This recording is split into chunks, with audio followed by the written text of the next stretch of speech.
Hey folks, JD here, and today we've got this. This is the JJRC Rocket 360. Now you all know I love my weird shaped quads, and it doesn't get much more weird than this. So let's open up this and have a little look on the inside. So a little bit of sellotape locking this down. Then we should just be able to open this side up and pull out everything which is on the inside.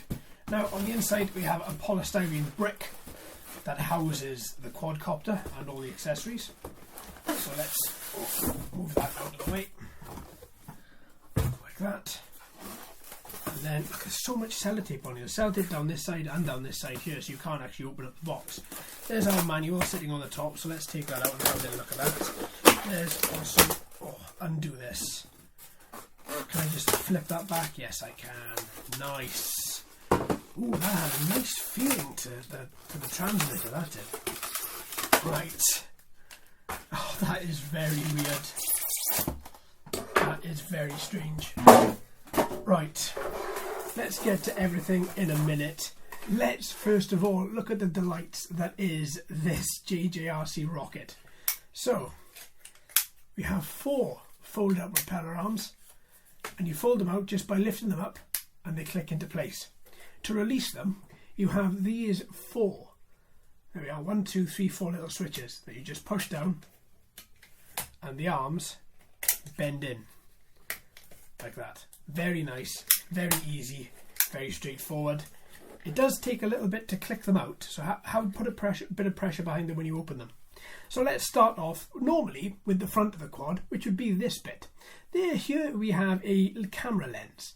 Now, this camera lens has got a little bit of plastic on it, so let's just take that off there. There we are, lovely. That is a 720p camera at the bottom.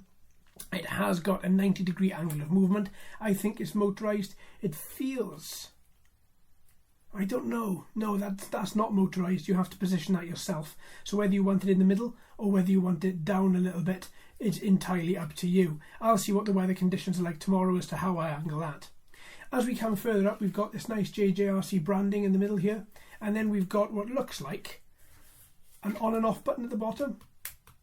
No, that's not on and off. That is, I suppose it might. No, on and off is at the back.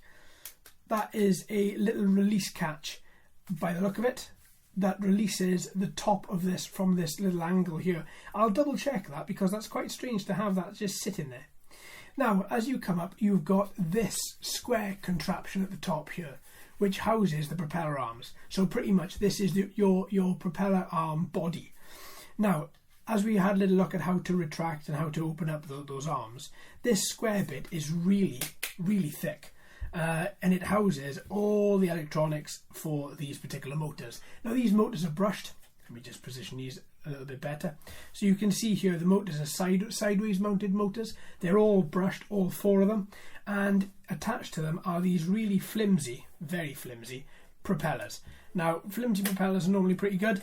They can glide through the air quite a way, and if the quadcopter comes to land on the floor quite hard, the propellers will actually bend and not snap. So you've got a little bit of protection there without having to keep on taking spare propellers with you every time that your quadcopter comes out of the air. If you land it quite heavily, like I do. Now on the back of the quadcopter you have this, your on and off button and your 3 battery meters. So if you turn on the quadcopter, nope, no battery, then your 3 battery meters here would fill up. 3 means your battery is full, 2 battery is half, and then 1 you have got an empty battery or quarter left. Now these landing sprigs at the bottom, they're very, very flimsy, but that's good because you don't want something rock hard when you come to land. You want something that's going to absorb a little bit of this landing, and I think that will actually do it quite well. All in all, this is really quite strange. So a couple of bits about it. So the flight time of this will be about 9 minutes. The battery will take 120 minutes to charge, and it's a 3.8 volt 1000 milliamp hour battery. Now I think, in fact, let me have a little look. Have we got that battery in here, or is it inside the quadcopter? Looks like it's actually inside this quadcopter. So I'll have a little look and see. Oh, there we go. That's what that button is for. That button at the front, that's your battery catch to release the battery bay door, and the battery inside just falls out. That's really quite confusing, if I'm honest, and it's really quite difficult to open up this door. So let's plug this battery in, There we go. We've got some charge there. So I'm going to leave this out because I want to charge it up. But quite literally, it's a JST connector in the top there. Little bit of foam. The battery fits in the middle there. And then when you're done, this little front cover just goes on and snaps into place. But it's quite fiddly. There we go. Snaps in like that. Quite nice. Right then. So that's the camera, that's the quadcopter, that's the battery bay unlock button there, how to click in your propeller arms, as well as there is the underside of the quad should you want to have a look at it. So quite literally the only place that I can see that has LEDs are these three at the back there. That could make it quite interesting when it comes to orientation, but we'll have to see tomorrow when we're out in the field. So that is the quadcopter. So for the rest of this demonstration, I'm just going to put down these propeller arms because there's no point having them open. Now, but one thing I do want to, before coming on to any accessories, I do want to say, look at that. It folds down really nicely. That's quite a small amount of real estate to have in your bag. I wouldn't mind carrying that with me, and it's really quite light as well. Under 250 grams.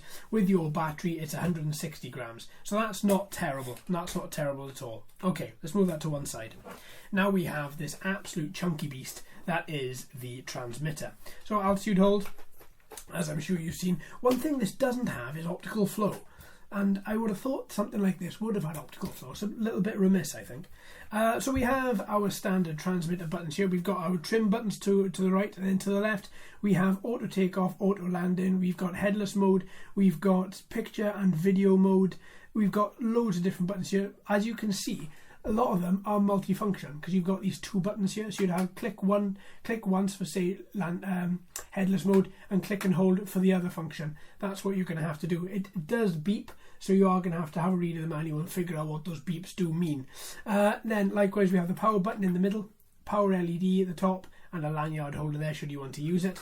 Now this feels quite nice. There's no button on the analog sticks to push down. You've got your two little hand cutouts at the back that your hands fit into like this, your fingers, that give you quite a nice, whether you use your tips of your fingers to fly or whether you use all of your thumbs to fly, it gives you quite a nice feel to it. And it's quite thick as well and quite chunky, and I like that a lot. So we've got a little screwdriver in the back here. When we take this off, we need 4 AA batteries in order to power this transmitter. This transmitter does not allow USB charging, but does allow... So you have to ensure your batteries are sharp bought before you go and take this quadcopter out, just to ensure that they are nice and full.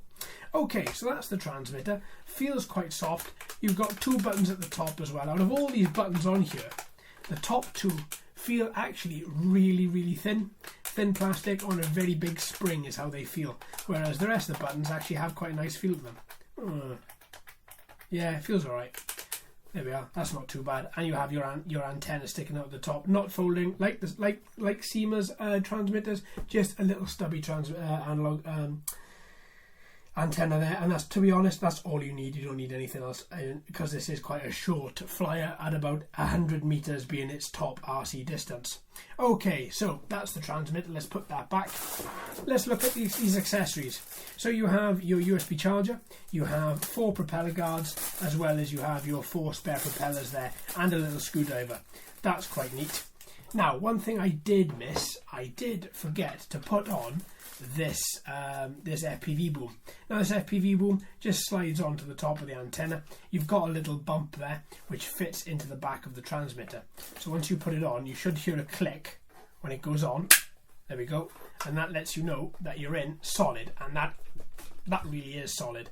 That's quite nice. But if you did want to take it off, just lift this back end up here. It has got a bit of a slit at the back there, so you can put a little coin in there or a little flathead screwdriver just to pull this up, because it is really in there quite tight. And then the FPV boom, which houses your phone, has got little foam inserts there just to stop your phone getting scratched. Right, and then the final thing to look at is our manual. So this manual should go through quite a lot of what it is that you need in order to fly this quadcopter.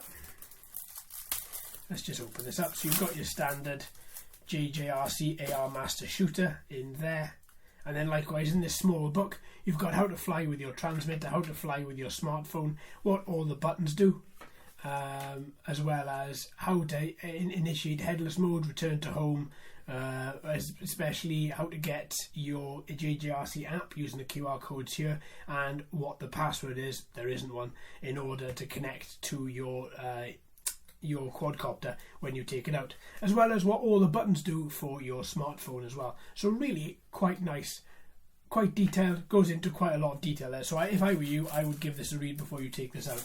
So all in all, this is what you get. You get your quadcopter, accessory pack, and you get your transmitter there as well. So all in all, not too bad. I think the whole package came to about £33, and I was quite happy to pay this because JJRC have had some great copters, and we've had some great ones on the channel by them as well. I hope this is the same. Right then, my friends, in order to know that, please join me in the next couple of days when we're going to be taking this guy out and putting it through his paces. Thanks ever so much for watching and listening. I've been JD, you've been fantastic as always. If you haven't already, please like and subscribe. Hello and welcome to all the new subscribers. I hope you're enjoying the channel. So until next time, my friends, happy flying.